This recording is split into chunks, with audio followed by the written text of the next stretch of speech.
Hi, and welcome back to SGPL Library Kids, the place to be for the Spruce Grove Public Library.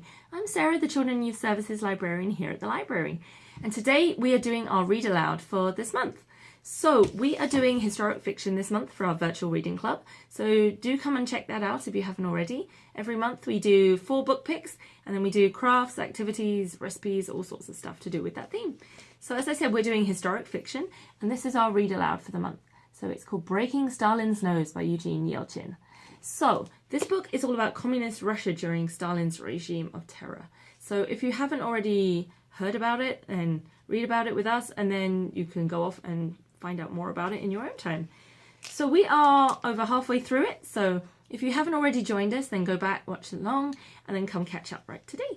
So we're doing chapter 23. So chapter 23.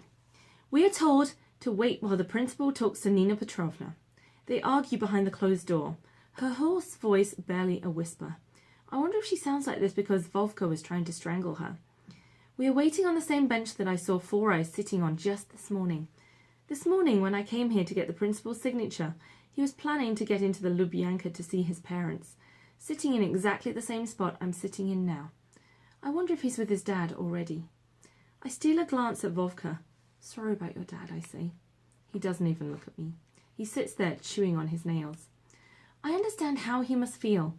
If my dad were shot, wouldn't I be angry? What's hard to believe is this. Vovka's dad, an enemy of the people?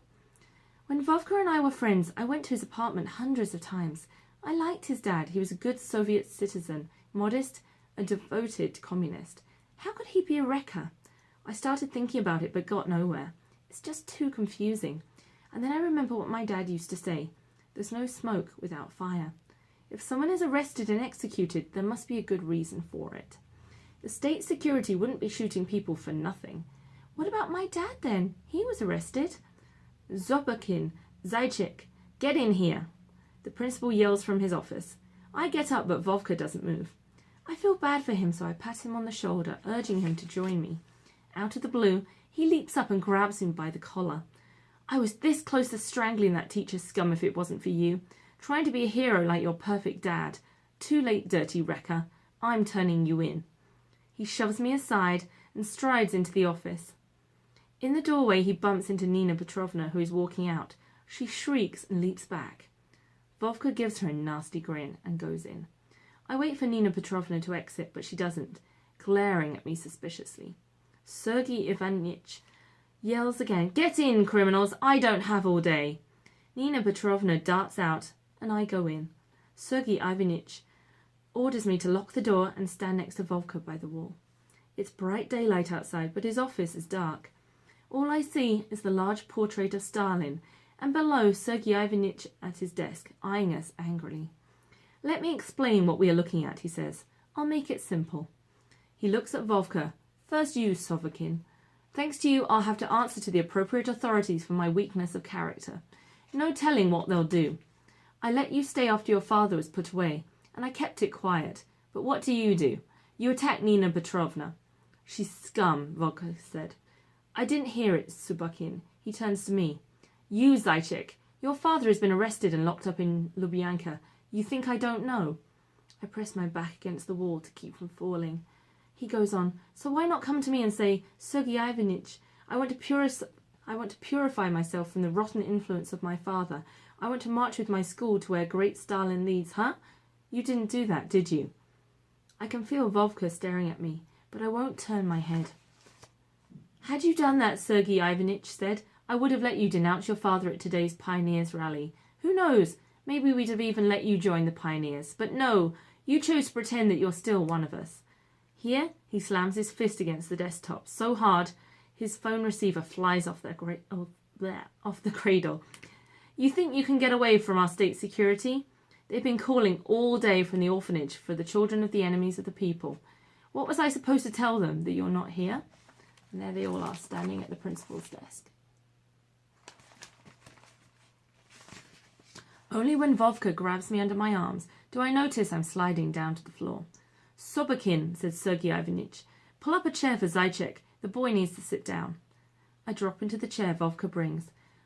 I guess my dad isn't coming to the rally after all. Not coming. Sergei Ivanitch sighs and sits back and looks at us, not unkindly.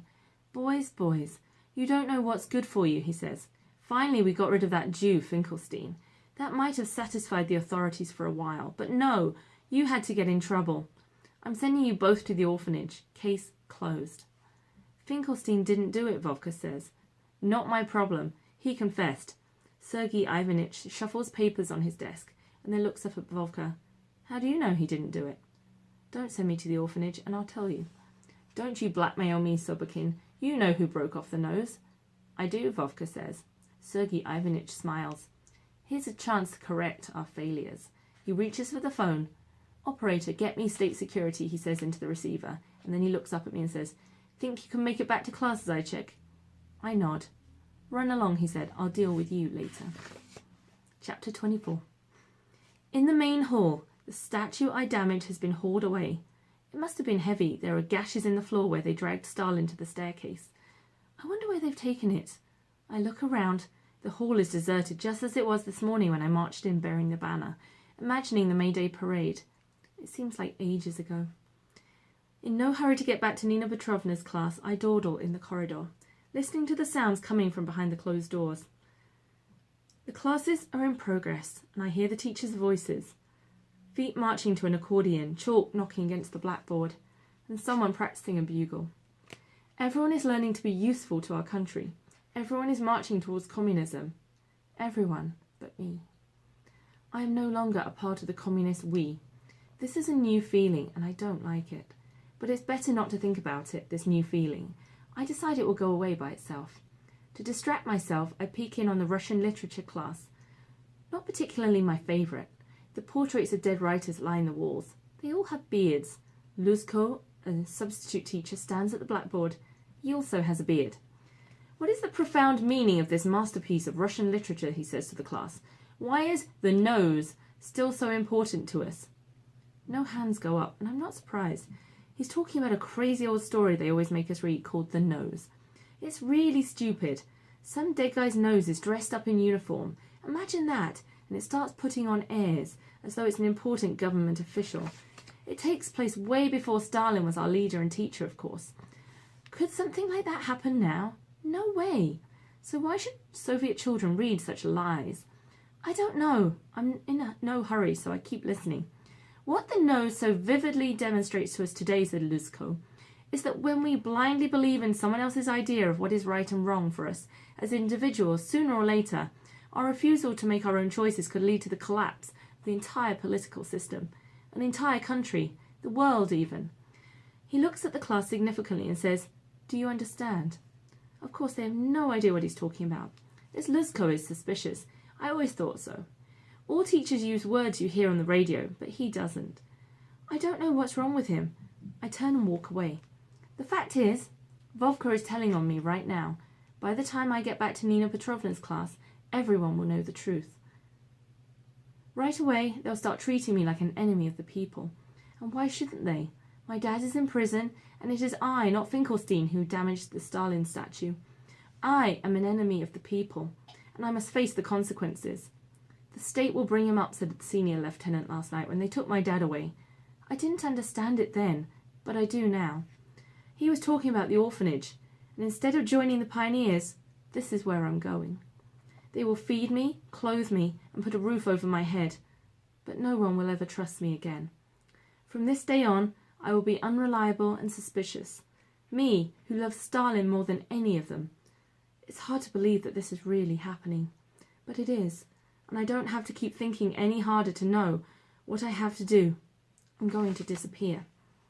And I turn and I run back across the main hall and push open the door to the staircase and race all the way down. At the bottom of the stairs, I hop over the banister and land right in front of the same senior lieutenant and his two guards. There he is going down the stairs. And that's where we're leaving off today. So come back and join us next time and we'll finish up this story. Thanks. Thank you for joining us for Virtual Storytime this week. If you enjoyed this story, come and visit us in person at the library, give us a call or message us, and we will help you find more books, movies, video games, TV series, and so many more programs and services that we can offer you, all for the small price of a library card, which of course is free. And don't forget to subscribe to our YouTube channel, SGPL Library Kids. So thank you once again, and bye-bye.